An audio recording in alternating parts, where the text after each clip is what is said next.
महिमा के बिहारी लाल की जय। अब तो इस प्रकार से पंडित आत्मदेव जी ने कहा उम्र तो धीरे धीरे चली जा रही है, अब वो निकल पड़े भगवान को प्राप्त करने के लिए।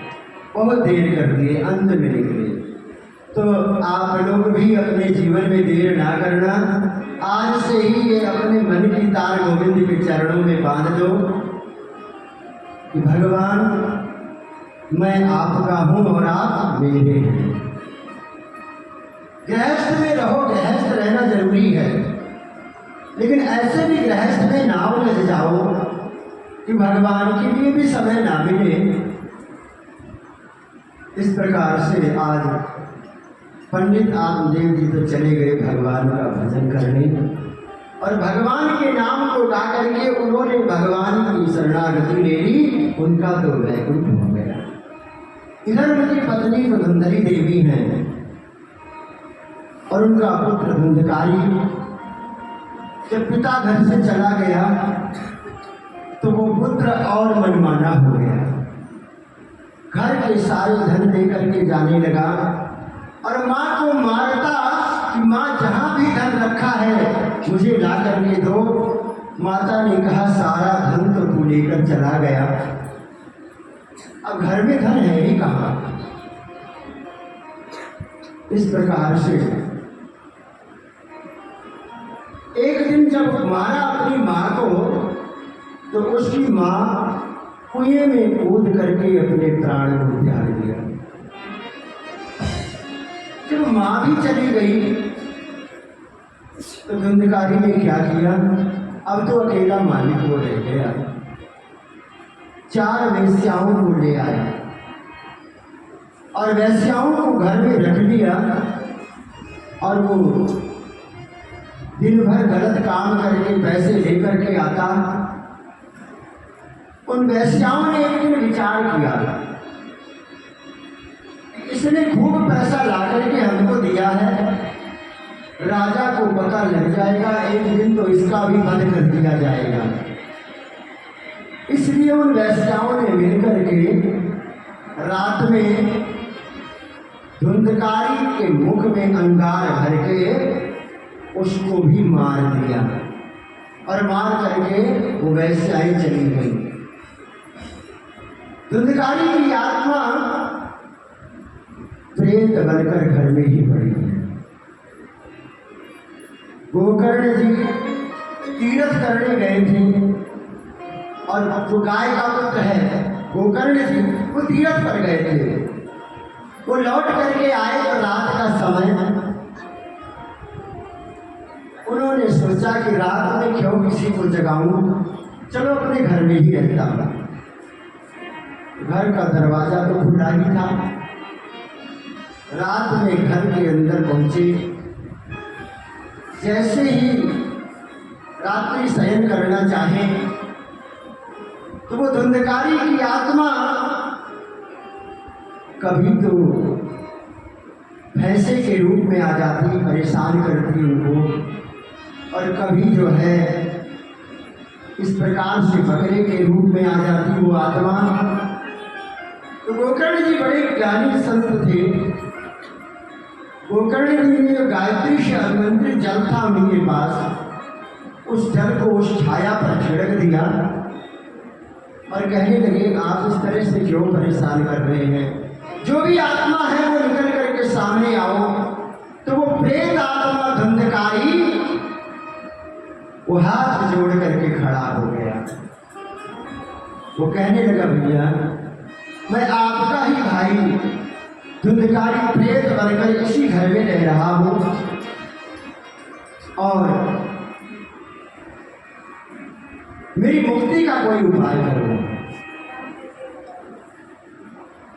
तो गोकर्ण जी ने कहा अब आज रात बीतने दो, प्रातः काल कोई न कोई उपाय तो मैं जरूर करूंगा। प्रातः जब सवेरा हुआ तो गोकर्ण जी ने सूर्य नारायण को जब जल चढ़ाया तो सूर्य भगवान से प्रार्थना किया कि हे प्रभु आप ये बताओ हमें कि मैं अपने भाई का उद्धार कैसे करूं। तो सूर्य नारायण भगवान ने कहा कि अगर अपने भाई का उद्धार करना चाहते हो तो श्रीमद् भागवत कथा का पाठ रखवा लो। कितना भी वो प्रेत योनि में पड़ा है, अगर श्रीमद् भागवत कथा का पाठ किया गया तो निश्चय ही मुक्ति मिल जाएगी। हम आप सभी कितने भाग्यशाली हैं कि मंदिर प्रांगण में मां भगवती के श्रीमद् भागवत कथा श्रवण करने का अवसर मिला, अपने लिए, अपने पितरों के लिए। तो गोकर्ण जी ने अगले दिन कथा की तैयारी की। सारे संत मुनि जब सुने की कथा होने जा रही है और भागवत जी की कथा और अपना ये गंगानगर, मैं इतनी प्रशंसा करूं कि मेरे पास शब्द नहीं गंगानगर के लिए, कि जैसे इसका नाम है गंगानगर, वैसे ही यहाँ पर इस धरा पर ज्ञान की गंगा हर समय रहती रहती है। आज दुर्गा मंदिर में ये श्रीमद् भागवत कथा रखी गई, केवल यही नहीं हो रही है, अपने गंगानगर शहर के चारों कोनों में आज श्रीमद् भागवत कथा का शुभारंभ हो गया है। तो गंगानगर वासी हर कोने में बैठ करके श्रीमद् भागवत कथा श्रवण कर रहे हैं। इस प्रकार से गोकर्ण जी ने जब भागवत कथा रखी, सुंदर आसन सजाया गया। भक्तों, अब प्रेत के लिए क्या करें? प्रेत हमारी आपकी तरह तो बैठ नहीं पाएगा, उसके लिए सुंदर आसन तो लगेगा नहीं। 7 ग्रंथि का एक बांस उसके लिए लगाया गया भागवत जी के पास,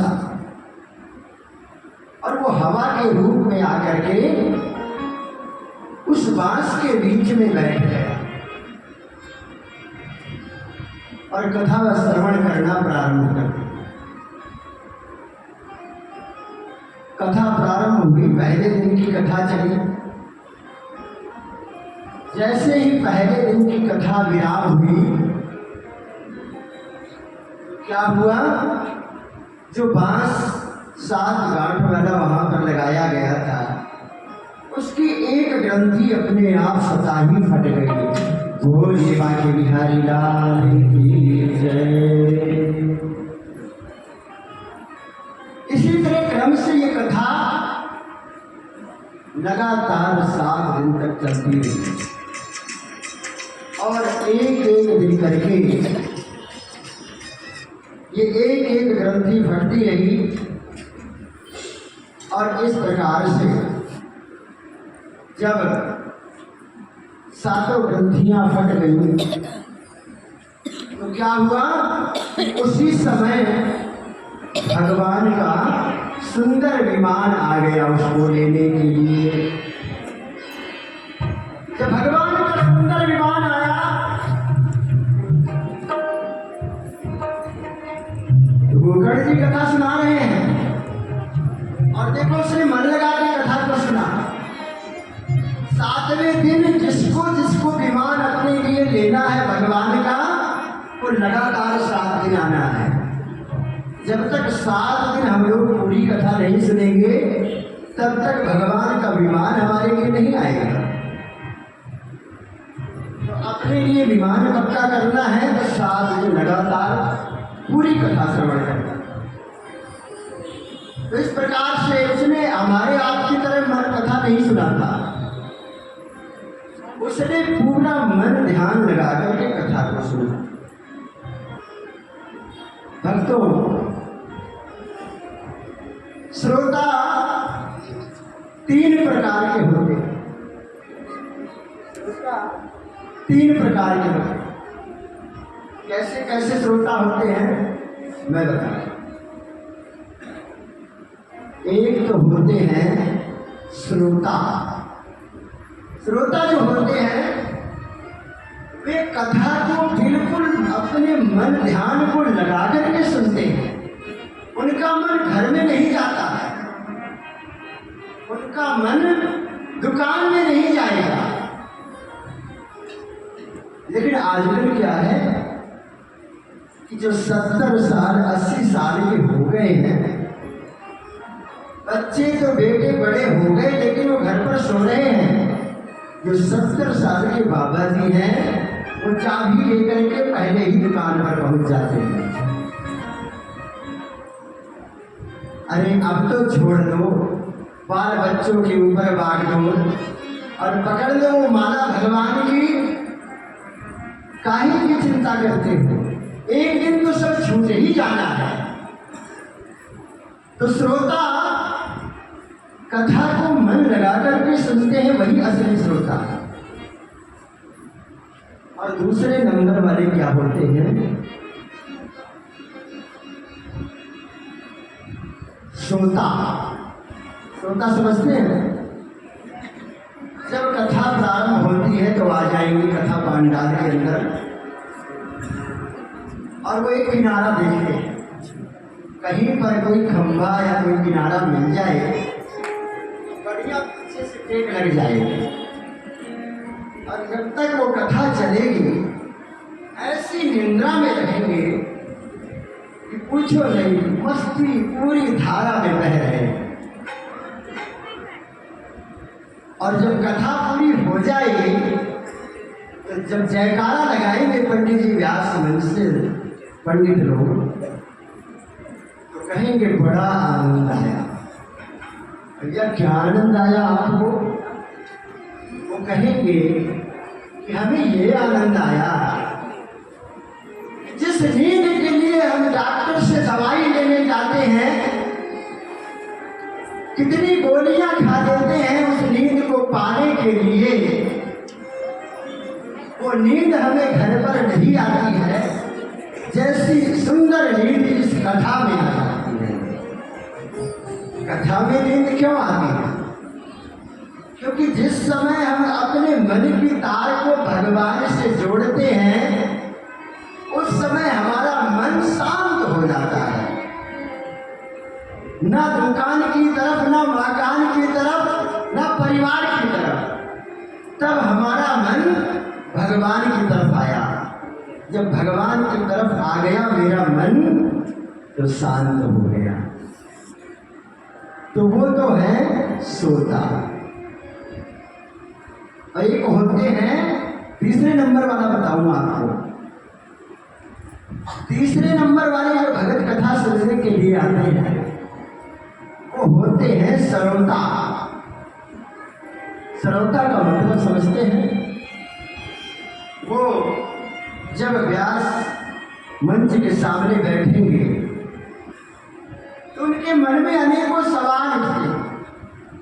वो कहते हैं कि बड़ा सुंदर पांडाल तो सजा है लेकिन केले के 4 खंभे नहीं लगे। जो बजाने वाले हमारे साथी बैठे तो हैं ये, लेकिन उनमें भी देखेंगे नहीं, सही नहीं बैठे, इनको दिशा इधर से लेना था। पंडित जी ने ये व्यवस्था नहीं की है। उनको ये नहीं समझ आएगा कि भगवान की कथा सुननी है। उनको केवल कुतर्क ही करना है बैठ करके, यानी कैसे उसको कुतर करके उसमें कमियां निकालते रहें, वो होते हैं श्रोता। 3 प्रकार के भक्त बताए। तो हम सभी ना तो श्रोता है ना श्रोता है, हम तो सभी भक्त बैठ करके भगवान के पक्के वाले श्रोता। क्योंकि मैंने देखा जितने भी भक्त भगवान माता रानी के प्रांगण में बैठे हुए हैं, सब भक्त सभी का ध्यान कथा से ही जुड़ा हुआ है। क्योंकि एक एक शब्द आप अपने अंतरात्मा में उतार रहे हैं। तो भक्तों, इस प्रकार से जब वो विमान आया धुंधकारी को लेने के लिए। तो कहने लगे गोकर्ण जी ऐसे तो काम नहीं चलेगा, हमने इनको सबको कथा सुनाई है, इनको प्रभु क्यों नहीं ले जाओगे? भाई सभी ने तो सुना है। तो कहने लगे ठीक है सबको ले तो जाना पड़ेगा, लेकिन कैसे ले जाएंगे? इनको एक काम करो, इन सबको पहले मेरे ध्यान में लेकर के आओ। तो गोकर्ण जी ने कहा भक्तों तो चलो जो भगवान की आज्ञा है सभी भगवान के ध्यान में आएंगे। और भगवान का ध्यान कैसे करेंगे? भगवान के सुंदर रूप को निहारेंगे, ये देखेंगे कि भगवान मुस्कुरा रहे हैं। तो आइए सभी भगवान को देख करके मुस्कुराएंगे और भजन को भी गाएंगे। बोली बाजे बिहारी लाल की जय। तेरी मंद मंद मुस्कनिया पे, तेरी मंद मंद मुस्कनिया पे बलिहार राघो जी, बलिहार राघो जी। तेरी मंद मंद मुस्कनिया पे, तेरी मंद मंद मुस्कनिया पे बलिहार राघो जी।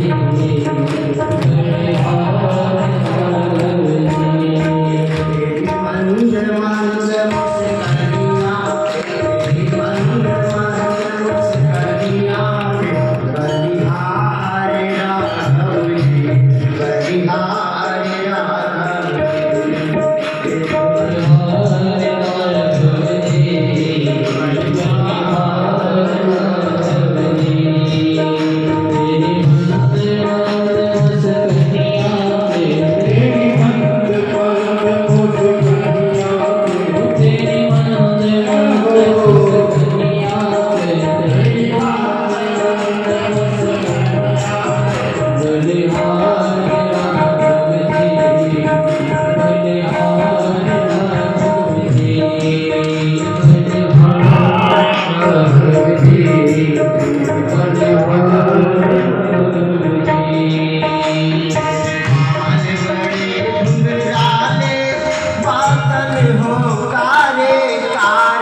भगवान की मधुर मधुर मुस्कान की निहारना है।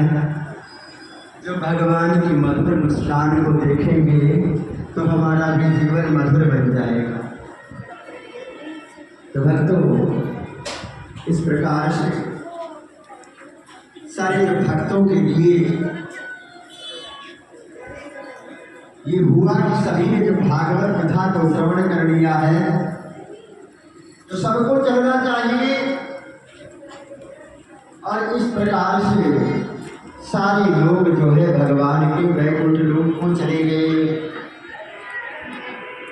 आगे भागवत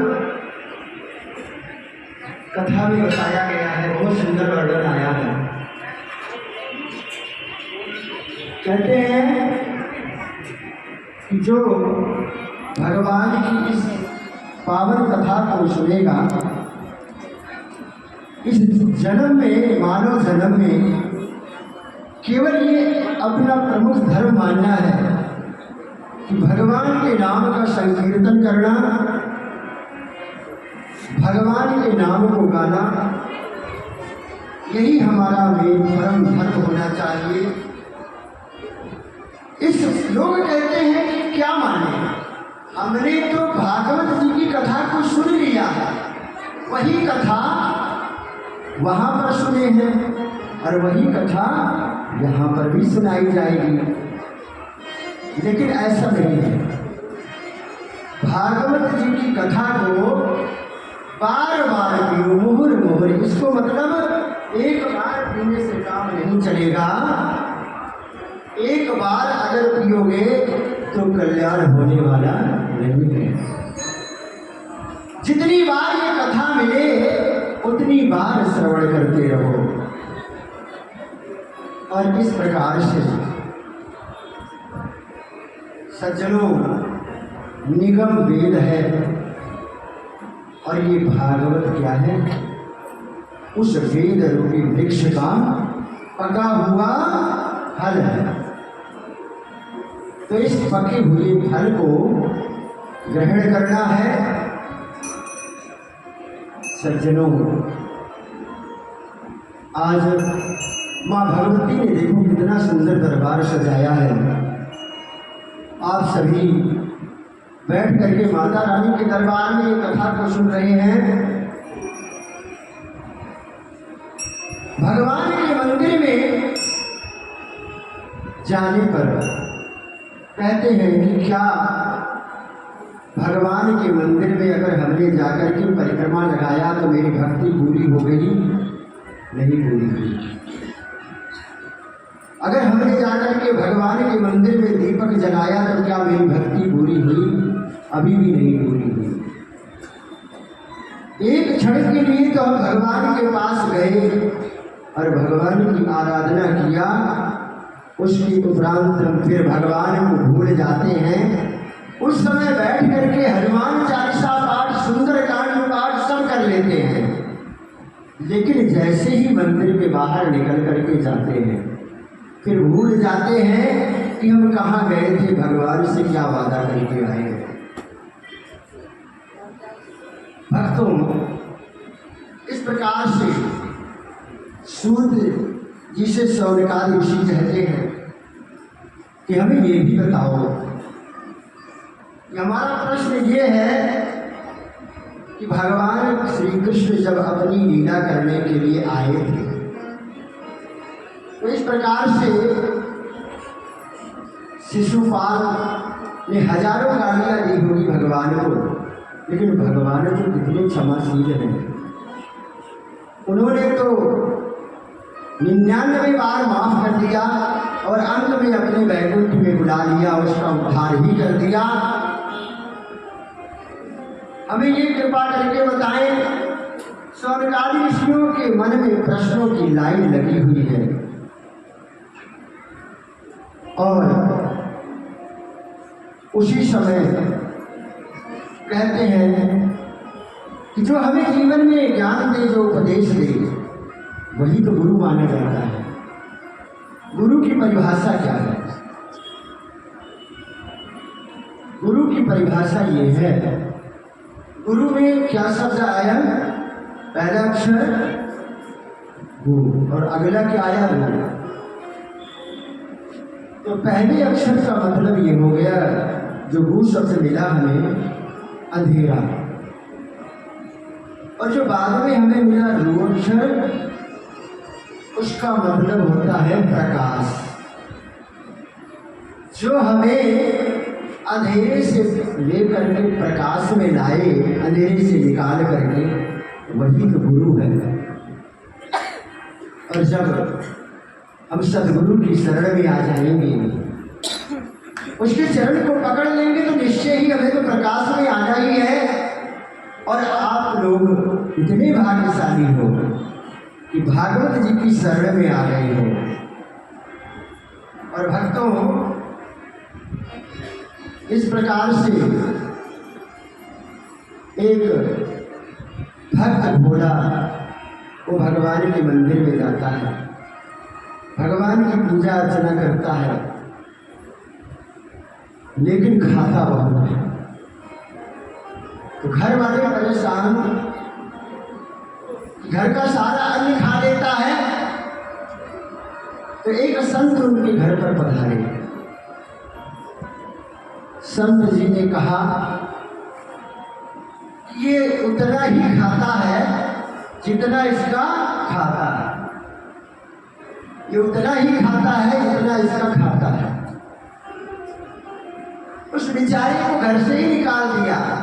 तू खाए जाए और खाए तो कहे कि खाने दाने दाने पर लिखा है खाए हार का नाम। तो घर वाले कहने लगे, नहीं, दाने दाने पर नहीं, घोरे घोरे पर लिखा है खान हार का नाम। जब वो घर से निकला, घर वालों ने कहा, अब मैं तुझे नहीं खिला पाऊंगा। निकल करके गया तो एक मंदिर में पहुंचा। जब मंदिर में पहुंचा तो वहां पर एक संत जी निकल करके आए।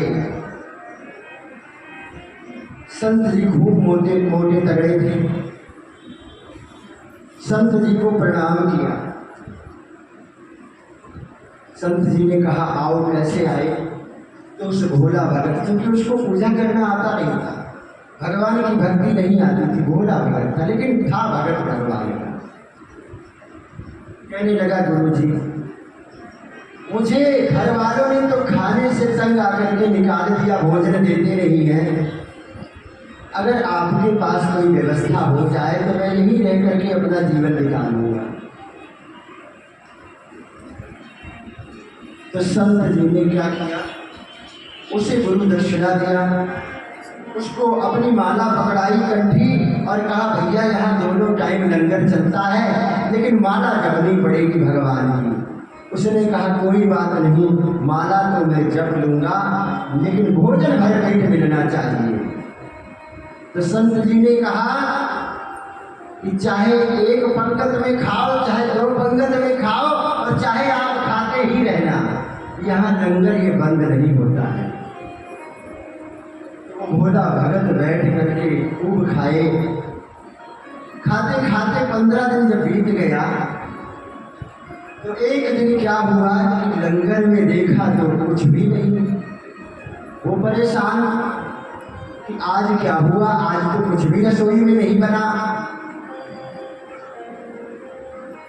उसने जाकर के गुरु जी से पूछा, गुरु जी क्या बात है, आज कुछ भोजन बना नहीं? गुरु जी ने कहा कि आज पता नहीं आपको, आज एकादशी है, जिसको देखे सारे चेले माला लिए बस भगवान के नाम जप रहे हैं, भोजन की तरफ कोई जाएगा। उसने कहा गुरुदेव बिना भोजन के तो मैं रह नहीं पाऊंगा।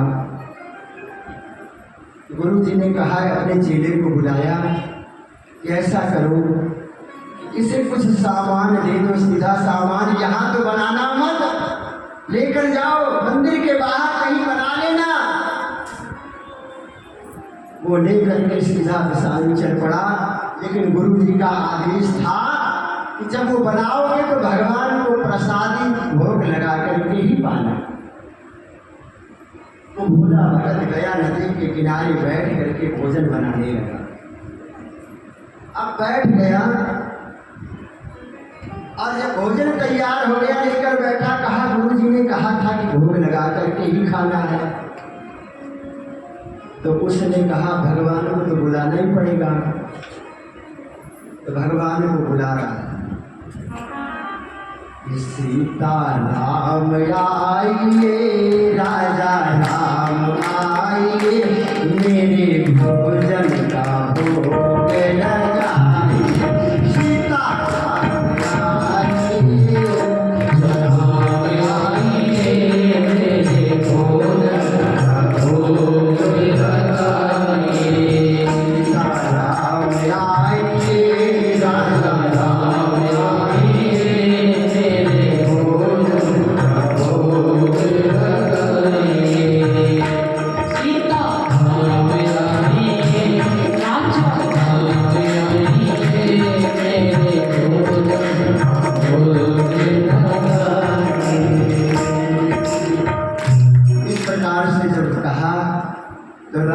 चल पड़े।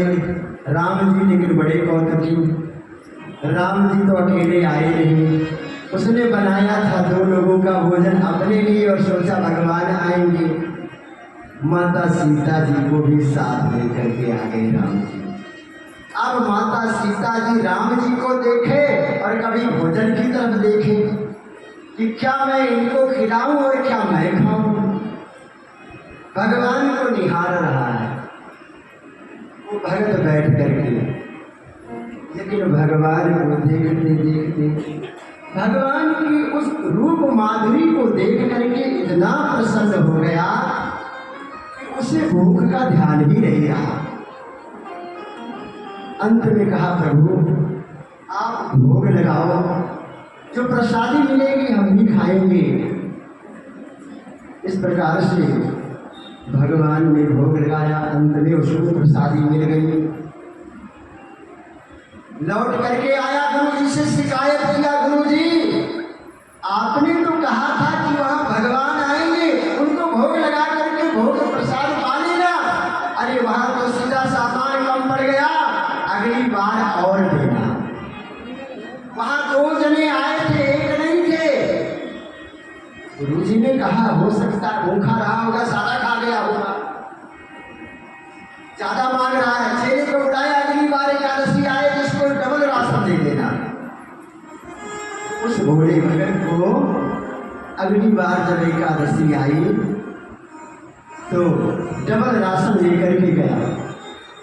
कहने लगा 2 वो आएंगे, 1 मैं हूं, 3 की रसोई तैयार कर लेता हूं। 3 लोगों की रसोई बनाया उसने और बना करके बैठ गया लेकर के भगवान को आवाहन करने लगा। सीता राम आइए, राजा राम आइए, मेरी भोजन साधो आइए। सीता राम आइए, राजा राम आइए, मेरे भोजन साधो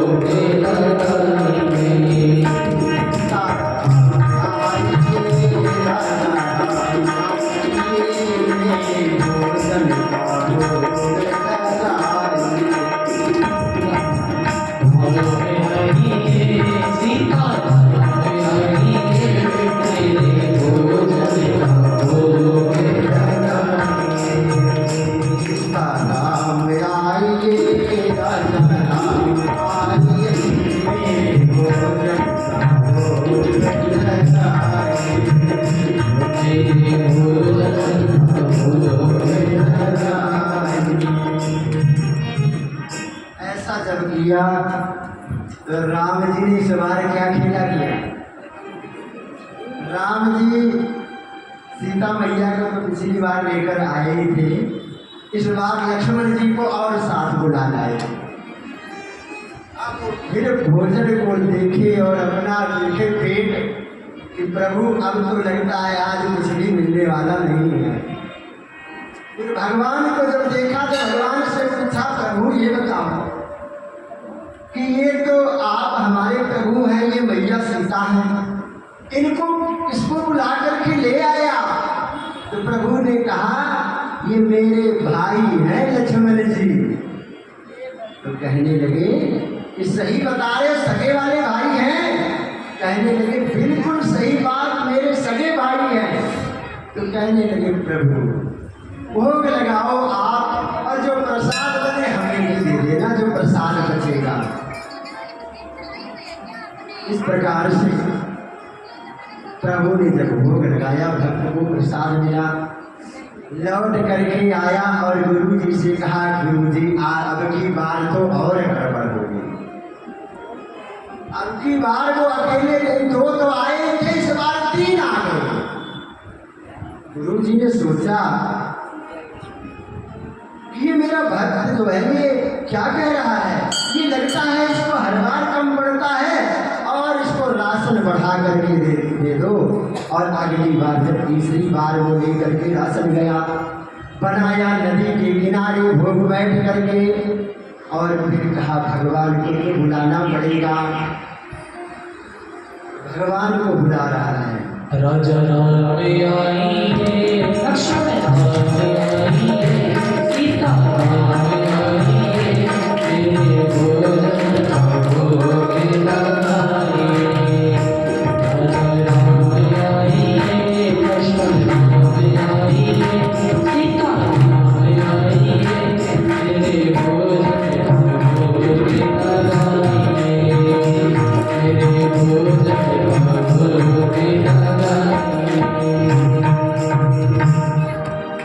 जब ऐसा कहा तो इस बार मेरे प्रभु श्री राम जी, मैया सीता जी, लक्ष्मण जी तो 3 तो ये पक्के ही थे, चौथे साथ में सेवक भी चले आ रहे हैं हनुमान जी। जो देखा वो 4 लोगों को हो गया परेशान, बोला भक्त। उसने कहा प्रभु अब ये कौन आ गए?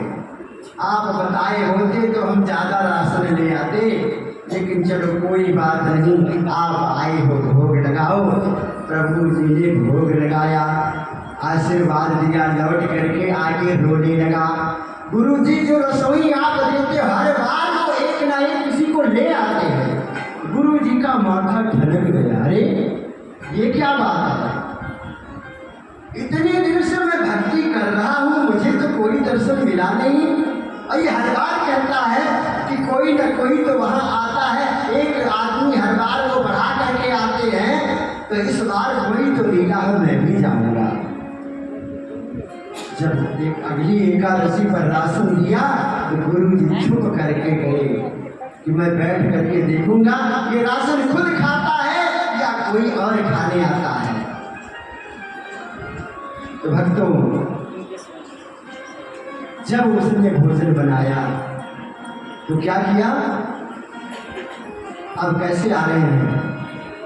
सीताराम आई है, लक्ष्मण राम आई है, हनुमत राम आई है, तेरे भोजन सीता राम आई है, लक्ष्मण राम आई है, हनुमत राम आई है, तेरे भोजन तेरे भोजन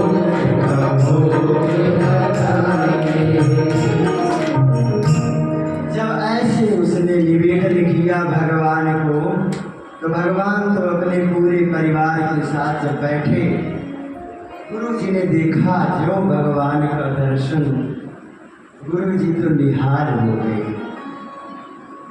लेकिन जैसे गुरु जी आगे आए, भगवान अंतर ध्यान हो गए, गुरु जी को दर्शन नहीं मिला। अब गुरु जी तो रोने लगे कि वाह मेरे प्यारे शरण शिष्य, मैं शिष्य क्या कहूँ, अब तो तुम गुरु के भी गुरु हो। तो वो कहने लगा कि प्रभु क्या आपने देखा नहीं उनको, ये तो बैठे हैं, और उसको भगवान देखे लेकिन गुरु को ना दिखाई पड़े।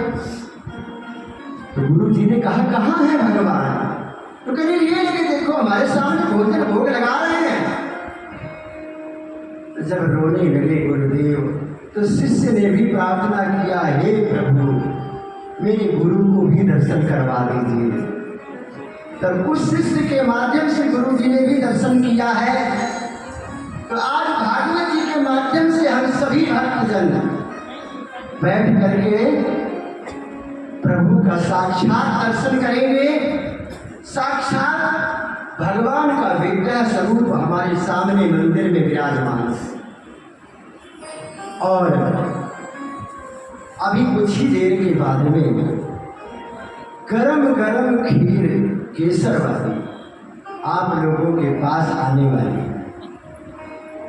वो प्रसाद भगवान का तैयार है, और हमारे पंडित जी, हमारे प्रिय शास्त्री जी घनश्याम मिश्रा जी, कृपया मंच की तरफ आए, व्यासपीठ की तरफ।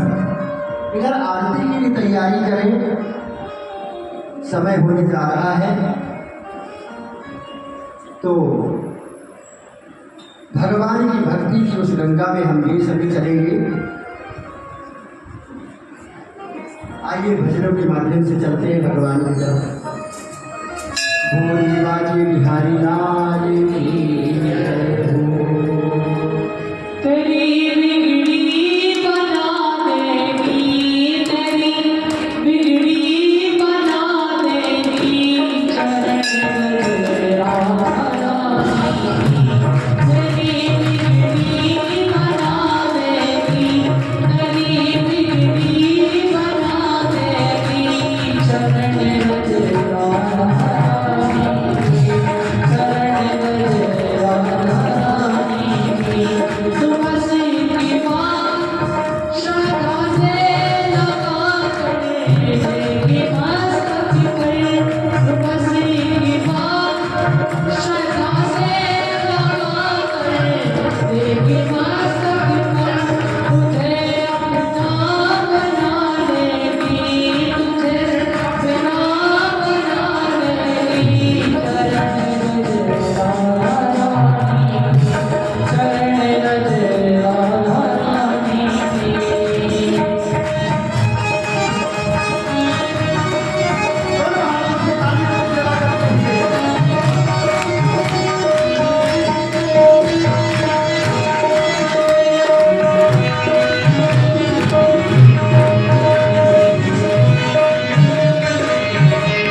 रोशनी तुझको नया नया नया रास्ता दिखा देगी, नया रास्ता दिखा देगी।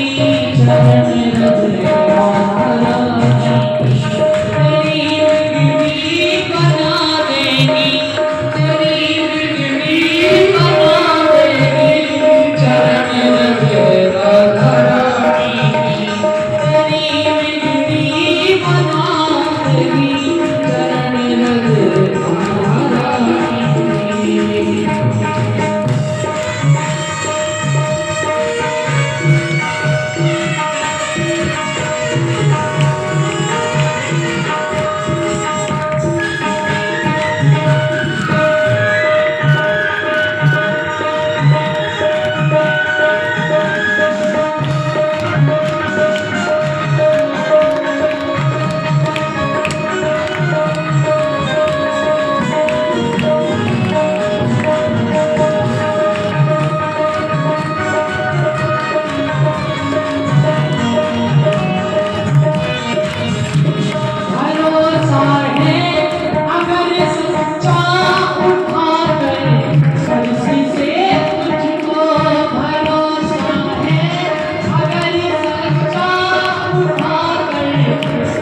ये जो विप्रदेव ब्राह्मण बैठे हैं, वृंदावन से पधारे हैं, इनके लिए बहुत बहुत स्वागत, जोरदार तालियों से अभिनंदन। मंदिर प्रांगण में साथ ही जो भागवत जी का मूल पाठ कर रहे हैं पंडित अमर प्रकाश जी, जो अंबिका सिद्धि मंदिर के पुजारी हैं, इनके लिए भी अभिनंदन। साथ ही मेरे भाई के रूप में मेरे साथ लगे रहते हैं पंडित ऋषिराज जी और पंडित घनश्याम जी, उनका भी अभिनंदन।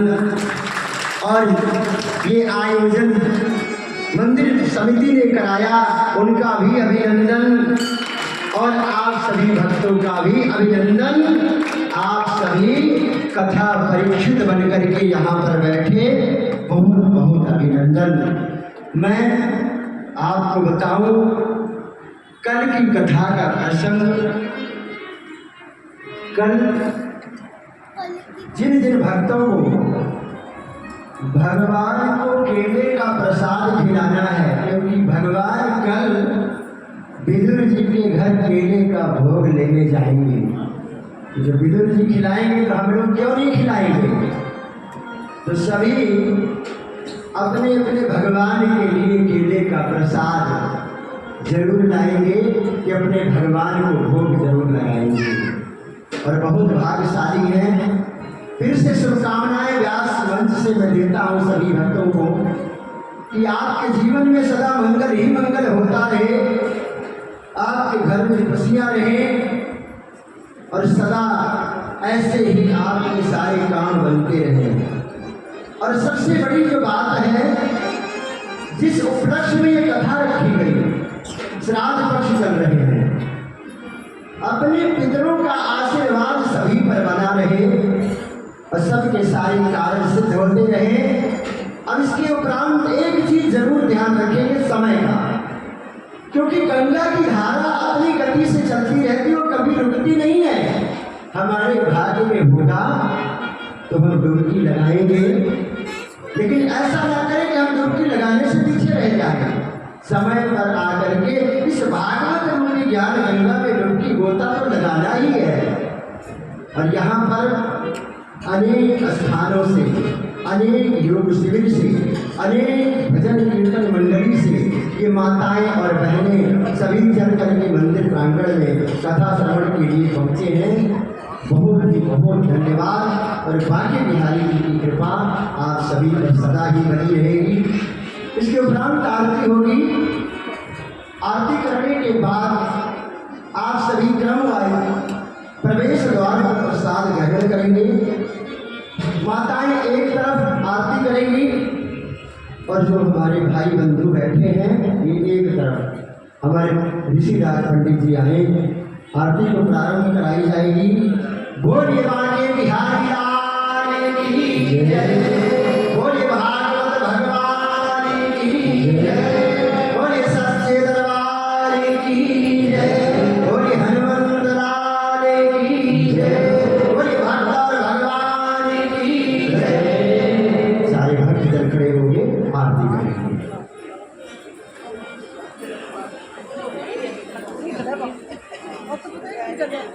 सभी क्रम से आरती करेंगे, कोई धक्का मुक्की नहीं करेंगे, सबको मिलेगी आरती।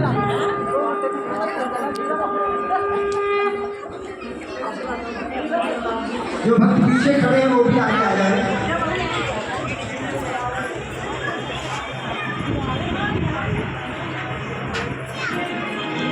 बांके बिहारी तेरी आरती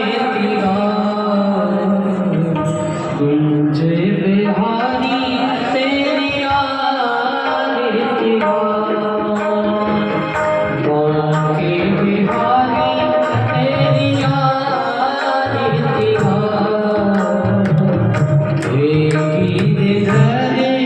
तेरी आरती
प्रथमान्या शन्ना देहनाकं महिमानः सचन्द यत्र पूर्वे शाख्या सन्ति देवा हरिः ओं राजाधिराजाय प्रसीयशायिने नमो वयं वैश्रवणाय कुर्महे शरीरामान् कामकामाय मह्यं कामेश्वरो वैश्रवणो दधातु कुबेराय वैश्रवणाय महाराजाय नमः सेवन्तिकावकुलचम्पकपाटलाब्जै पूर्णागजादिकरविरसशालपुष्पै बिल्वप्रवालतुलसीदलमञ्जरीभिः स्वां पूजयामि जगदीश्वर मे प्रसीद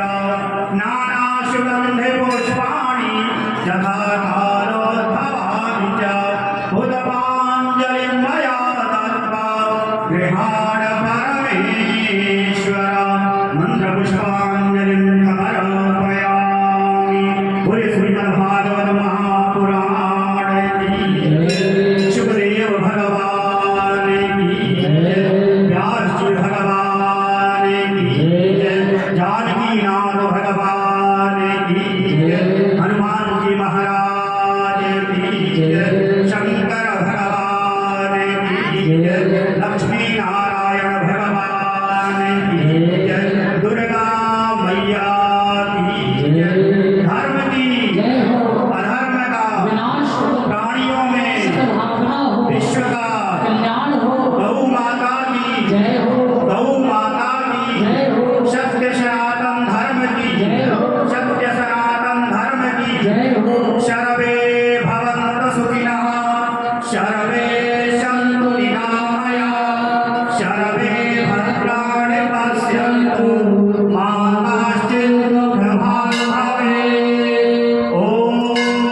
शान्तिः शान्तिः सुशान्तिरभवतु।